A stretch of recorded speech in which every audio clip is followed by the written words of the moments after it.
اس وقت میں میرے اوپر لازم ہے کہ میں میدان عمل میں کھڑا ہو جاؤں. تو حضرت امام حسین رضی اللہ تعالیٰ عنہ نے پھر یزید کے خلاف کیا اور قیام کا حق ادا کیا. اللہ اکبر.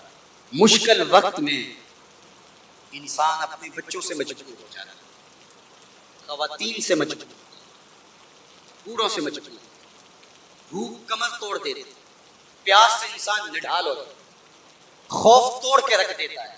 ہم نے مضبوط سے مضبوط ترین لوگوں کے نظریے بہت کم قیمت پہ تبدیل ہوتے دیکھے اور تھوڑی سی سختیوں اور تکلیفوں سے لوگوں کو راستے تبدیل کرتا ہم نے دیکھا. ایسی بہت ساری کہانیاں آپ کے ذہن میں، آپ کی سوچوں میں، آپ کے خیالوں میں بھی گردش کرنے لگی.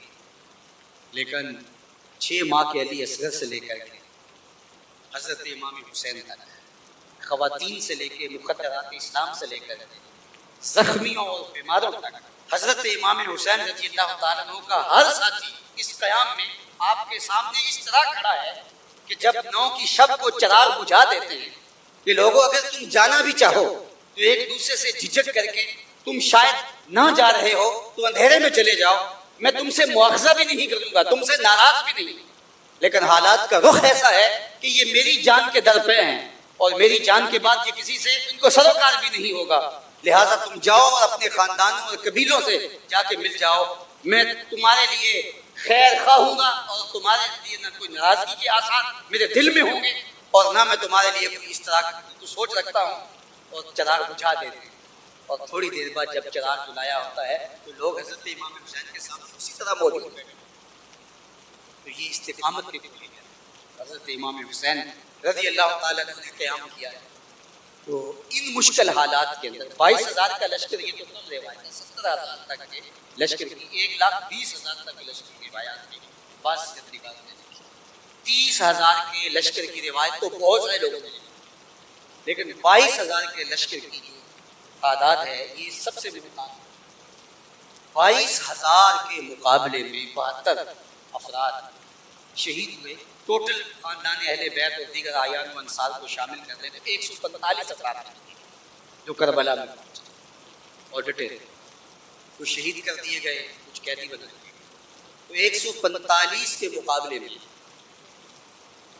22,000 کا لشکر چلا اور وہ تیغ و تفنگ سے، آلات حرب و ضرب سے لیس، اور ادھر کئی دن سے نہ پانی میسر ہے، کئی دن سے نہ کھانے کے لیے، مشکلات، مصائب، آلام، تکلیف، لیکن قیام ایسا کیا کہ زمانے حضرت امام سرخود کامیاب.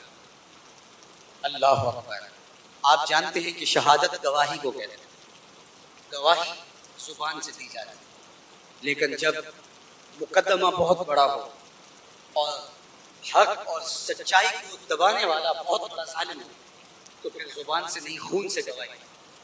شہید کو شہید اس لیے کہا جاتا ہے کہ وہ اپنے خون سے حق کی گواہی. حضرت امام حسین رضی اللہ تعالیٰ عنہ نے کہا کہ اب گواہی زبان سے نہیں، زبان سے تو دے چکے تھے، یزید کو للکار چکے تھے، اس کی بیعت کا ڈنکے کی چوٹ میں انکار کر دیا.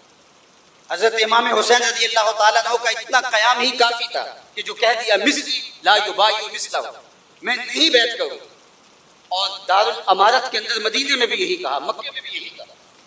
اس کے بعد حضرت امام حسین کربلا نہ جاتے، کسی اور سمت بھی چلے جاتے اور زمانہ آپ کو ڈھونڈ بھی نہ پاتا، حضرت امام حسین پھر بھی کامیاب، کیونکہ وقت کے یزید کے سامنے انکار کیا تھا. یہ حضرت امام حسین کا کردار تو اس کے ہاتھ پہ بیٹھا. لیکن اسلام کو صرف اتنی گواہی کی ضرورت نہیں تھی، اسلام کو شہادت خونی کی ضرورت تھی.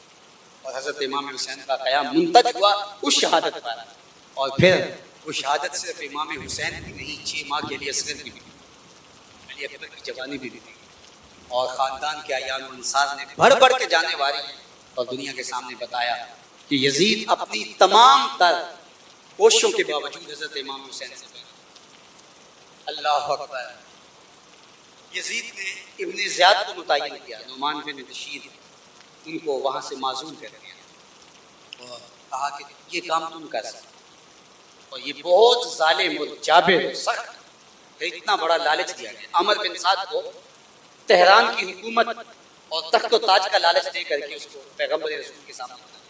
ان کو قیمت بڑی دی گئی، ان کو پیسے بہت دیے گئے، لیکن یہ چند روزہ اس زندگی کے عیش و عشرت کے بدلے میں ابدی لعنتیں خرید چکے اور رسوائی اپنا مقدر بنا لیا۔ آج کہنے والے یہ بھی کہتے ہیں کہ یہ تو سارا کیا ذرا ابن زیاد کا تھا، یزید نے تو کچھ نہیں کیا۔ میں کہتا ہوں کبھی کسی دور کا یزید خود بھی میدان میں آیا؟ یزید تو پیچھے کھڑے ہوتے، اپنے ابن زیاد آگے بھیجتے۔ جب اس نے مدینہ المنورہ پر حملہ کرنے کے لیے ابن زیاد کو دوبارہ کہا کہ تو نے یہاں کربلا کے اندر جو ڈیوٹی لگائی تھی اس کو نبھا دیا، اب یہاں بھی تیرا ہی حق بنتا ہے کہ تو کرے، چونکہ تو بہت دلیر ثابت ہوا۔ تو ابن زیاد نے کہا کہ میں ایک گناہ اپنے ذمے تیرے کہنے پہ لے چکا ہوں، دوسرا کبھی نہیں۔ یہ خود اس کی گواہی ہے کہ میں یزید کے کہنے پہ یہ سب کچھ کیا ہے۔ اب یزید کا تعصب اور یزید کی پریشانی وہ اس کی اپنی حکومت کے ڈولنے کی تھی کہ یہ کیا کر بیٹھا، تو یزید کا پھر تخت و تاج بچ نہیں سکا۔ صرف 3 سال اور 4 ماہ اور چند دن اس کا تخت رہا، اور پھر اس کے بعد وہ جو ہے وہ درد کلنج سے یا ایک بری موت سے مرا، اور اس کے بعد اس کا بیٹا معاویہ بن یزید اس کو تخت پہ پکڑ کے بٹھایا گیا۔ اس نے کہا میں لعنت کرتا ہوں اس تخت پہ جس تخت کی بنیادوں میں اہل بیت کا خون ہے، اور اس نے کہا نہیں بیٹھوں گا۔ اور پھر آپ کو پتہ ہے پھر اس کا دوسرا بیٹا بیٹھا، اور اس کے بعد یہ پھر جو ہے وہ مروان کی طرف یہ سارا سلسلہ بنی امیہ کی شاخ کی طرف منتقل ہو گیا۔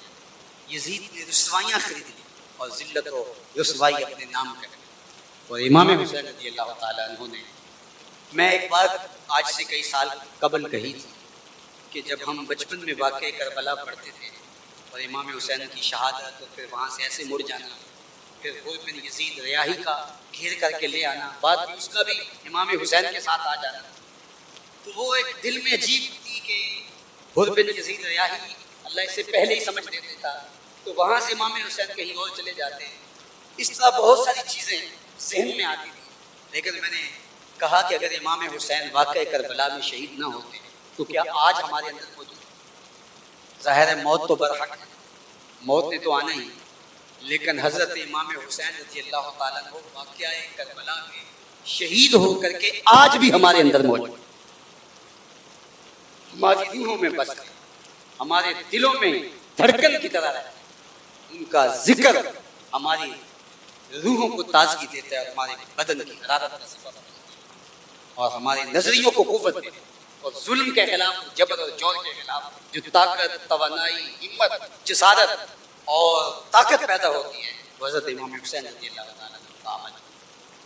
تو قوموں کی رہنمائی کے فریضے سر انجام دینے والے قربانیاں دیا کرتے ہیں۔ حضرت امام حسین رضی اللہ تعالیٰ عنہ کی قربانی صرف اس دور کے یزید کے مکروہ چہرے کو برہنہ اور بے نقاب کرنے کا ذریعہ ثابت نہیں ہوئی، بلکہ قیامت تک کے یزیدوں کے چہرے کو بے نقاب کر دیا اور سرخرو کامیاب اور بامداد ہوئے۔ آج بھی حضرت امام حسین رضی اللہ تعالیٰ عنہ کا قیام ہمیں کمزوروں کو بھی ہمت اور توانائی بخشتا ہے۔ تو کربلا کی تاریخ مکمل نہیں ہوتی جب تک کوفے والوں کا ذکر ہے۔ ضرب المثل بن گئی الکوفی لا یوفی۔ یزید صرف دمشق میں ہی نہیں بیٹھتا، وہ دنیا کے ہر خطے اور ہر کونے میں موجود ہوتا ہے، اس لیے کوفہ بھی صرف عراق میں ہی نہیں ہے، دنیا کے ہر گوشے میں کوفہ پایا جاتا ہے۔ جہاں بھی ظالم کو سپورٹ کرنے والے اور خاموشی اختیار کرنے والے اور ظلم کے خلاف آواز اٹھانے والے نہ ہو اور اپنے مفاد کے لیے چند ٹگوں سے سودا کرنے والے موجود ہوں تو وہ کوفہ ہی ہوا کرتا ہے۔ تو زمانے نے آج بھی کوفہ اور آج بھی فرات اور آج بھی دمشق کے منظر اپنی آنکھوں سے دیکھے، لیکن میں دیکھتا ہوں کہ آج وہ ملبے کے اوپر بیٹھے ہوئے بچے میرے مصطفیٰ پہ درود پڑھ رہے ہیں۔ اللہ اکبر۔ وہ خواتین جن کی گودوں سے بچے چھین لیے گئے اور وہ بمبوں کی نظر ہو گئے، وہ ان ملبوں کے اوپر بیٹھ کر کے درود میرے مصطفیٰ پہ پڑھ۔ یہ کربلائے اثر کی زینب کا یہ جذبہ ہے، کربلائے اثر کے علی اصغر کا یہ جذبہ ہے، تو پھر زینب مدینے کی طرف منہ کر کے کیوں نہیں کہے گی اے محمد تمہارے اوپر فرشتوں کا درود نازل۔ اللہ اکبر۔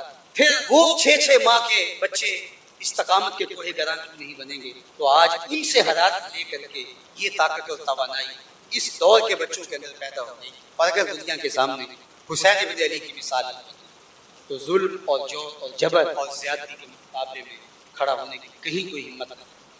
حضرت امام حسین رضی اللہ تعالیٰ عنہ کا قیام قیامت تک کے لیے لوگوں کو کھڑا کرنے کا ایک سبب و ذریعہ بنا، اور آپ کا سجدہ اللہ کے حضور بندگی کا سلیقہ سکھا گیا کہ دیکھیے کہ برستے تیروں کے اندر بھی سجدہ کرا دیں۔ اور آج حسین بن علی کے ماننے والے اپنے اللہ کے حضور سر بسجد ہو کر اپنی نیاز مندیوں کا اظہار کریں۔